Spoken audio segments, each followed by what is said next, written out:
ಪಾದಯಾತ್ರೆ ಕೆಲವೇ ಕ್ಷಣಗಳಲ್ಲಿ ಆರಂಭ ಆಗುತ್ತೆ. ನನ್ನ ಜೊತೆಗೆ ಮಾಜಿ ವಿರೋಧ ಪಕ್ಷದ ನಾಯಕರು ಬಿಬಿಎಂಪಿ ತಿಮ್ಮೇಗೌಡರು ಇದ್ದಾರೆ. ಸರ್, ಬಿಡದಿ ಟೌನ್ಶಿಪ್ ಅನ್ನ ವಿರೋಧಿಸಿ ರೈತರು ಇವತ್ತಿಗೆ 516 ದಿನ ಇವತ್ತಿನ ಹೋರಾಟ. ನಿಖಿಲ್ ಕುಮಾರಸ್ವಾಮಿ ಅವರು ಹೋರಾಟಕ್ಕೆ ಧುಮುಕಿದ್ದಾರೆ, ಪಾದಯಾತ್ರೆ ಮಾಡಿದ್ರು, ಪ್ರತಿ ಹಳ್ಳಿಗೂ ವಿಸಿಟ್ ಮಾಡಿದ್ರು. ಇವತ್ತು ಮತ್ತೆ 3 ದಿನದ ಪಾದಯಾತ್ರೆ ನಿಖಿಲ್ ಕುಮಾರಸ್ವಾಮಿ ಅವರ ನೇತೃತ್ವದಲ್ಲಿ ನಡೀತಾ ಇದೆ. ನೀವು ಕೂಡ ಭಾಗಿಯಾಗಿದ್ದೀರಾ. ಈ ಟೌನ್ಶಿಪ್ ವಿರೋಧಿಸಿದ್ರ ಬಗ್ಗೆ ನೀವೇನು ಹೇಳ್ತೀರಾ ಸರ್? ಮೇಡಮ್, ಇವತ್ತು ಇಡೀ ದೇಶದಲ್ಲಿ ಸುದ್ದಿ ಆಗಿರುವಂಥ ಒಂದು ವಿಷಯ ಇದು.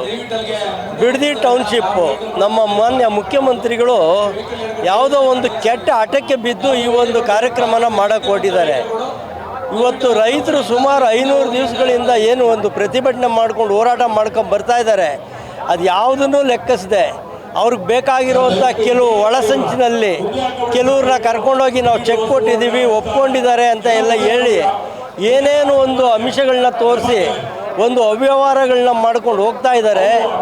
ಅದಕ್ಕೆ ಯಾವತ್ತೂ ಜಯ ಸಿಗೋದಿಲ್ಲ. ಇವತ್ತೇನು ಈ ಸುತ್ತಮುತ್ತ ಎಲ್ಲ ಮಾಧ್ಯಮದವರು ಇದ್ದೀರಾ, ಎಲ್ಲರೂ ನೋಡಿದ್ದೀರಾ, ನಾವು ನೋಡಿದ್ದೀವಿ. ಅಡಿಕೆ, ತೆಂಗು, ರೇಷ್ಮೆ, ಹೈನುಗಾರಿಕೆ ಈ ಥರ ಹಲವಾರು ಕಾರ್ಯಕ್ರಮಗಳನ್ನ ಮಾಡಿಕೊಂಡು ರೈತರು ಸಮೃದ್ಧಿಯಾದ ತೋಟಗಳನ್ನ ಮಾಡ್ಕೊಂಡಿದ್ದಾರೆ. ಇಂಥ ತೋಟಗಳು ಬೆಂಗಳೂರು ಸುತ್ತಮುತ್ತ ಇನ್ನೆಲ್ಲೂ ಸಿಗೋದಿಲ್ಲ ನಮಗೆ ನೋಡಲಿಕ್ಕೆ. ಅಂಥ ತೋಟಗಳನ್ನೆಲ್ಲ ನಾಶ ಮಾಡಿ ಇವ್ರು ಏನೊಂದು ಬಿಲ್ಡಿಂಗ್ಗಳು ಕಟ್ಟಿ ಒಂದು ಸೈಟ್ ಮಾಡಬೇಕು ಅಂತ ಹೊರಟಿದ್ದಾರೆ. ಅದನ್ನು ಅವರೇ ಯೋಚನೆ ಮಾಡಬೇಕು, ನಾನು ಮಾಡ್ತಾ ಇರೋ ಸರಿನಾ, ನಾನು ಯಾಕೆ ಈ ಥರ ಮಾಡ್ತಾ ಇದ್ದೀನಿ ಅನ್ನೋದನ್ನು ಒಂದು ಸರಿ ಅವ್ರು ಯೋಚನೆ ಮಾಡಿದ್ರೆ ಅವ್ರಿಗೆ ಗೊತ್ತಾಗುತ್ತೆ. ಇಂಥ ಜಾಗದಲ್ಲಿ ನಾನು ಕೈ ಹಾಕಬಾರ್ದಾಗಿತ್ತು, ಹಾಕಿರೋದು ತಪ್ಪು, ಮುಂದಕ್ಕೆ ಅದನ್ನು ಆದಷ್ಟು ಬೇಗ ಸ್ಟಾಪ್ ಮಾಡಬೇಕು ಅಂತ ಅವರ ಒಂದು ನಿರ್ಧಾರಕ್ಕೆ ಬರಲಿಲ್ಲ ಅಂದರೆ ನಮ್ಮ ಈ ಒಂದು JDS ಪಕ್ಷ ಯಾವುದೇ ಕಾರಣಕ್ಕೂ ಈ ಹೋರಾಟದಿಂದ ಹಿಂದೆ ಸರಿಯೋದಿಲ್ಲ. ರೈತರ ಪರವಾಗಿ ಇನ್ನೂ 500 ದಿವಸ ಆದರೂ ಪರವಾಗಿಲ್ಲ, ಕಾನೂನು ರೀತಿ ಹೋರಾಟ ಆದರೂ ಪರವಾಗಿಲ್ಲ, ಒಂದು ದೊಡ್ಡ ಹೋರಾಟವನ್ನು ಮಾಡಿ ಈ ಜಾಗನ ರೈತರುಗಳು ಉಳಿಸ್ಕೊಡೋಲ್ಲಿ ನಮ್ಮ JDS ನಿರ್ಣಾಯಕ ಪಾತ್ರ ವಹಿಸುತ್ತೆ ಅಂತಲೂ ನಾನು ಈ ಸಮಯದಲ್ಲಿ ಹೇಳಲಿಕ್ಕೆ ಬಿಡ್ತೀನಿ. ನಮ್ಮ ಮಾನ್ಯ ಕೇಂದ್ರ ಸಚಿವರಾದ ಕುಮಾರಣ್ಣವರು ಮತ್ತು ನಿಖಿಲ್ ಕುಮಾರಸ್ವಾಮಿ ಅವರು ಮತ್ತು BJPಯ ಹಲವಾರು ಮುಖಂಡರುಗಳು, ನಮ್ಮ JDS ಪಕ್ಷದ ಎಲ್ಲ ಮುಖಂಡರುಗಳು ಈ ಒಂದು 9-10 2 ದಿವಸ ಪಾದಯಾತ್ರೆಯಲ್ಲಿ ಭಾಗವಹಿಸಿ 11ನೇ ತಾರೀಕು ಫ್ರೀಡಮ್ ಪಾರ್ಕ್ನಲ್ಲಿ ದೇವೇಗೌಡರ ಆದಿಯಾಗಿ ಎಲ್ಲರೂ ಬಂದು ಅಲ್ಲಿ ಒಂದು ಸರ್ಕಾರಕ್ಕೆ ಒಂದು ಅಪೀಲನ್ನು ಕೊಡುವಂಥ ಒಂದು ಕಾರ್ಯಕ್ರಮ ಇದೆ.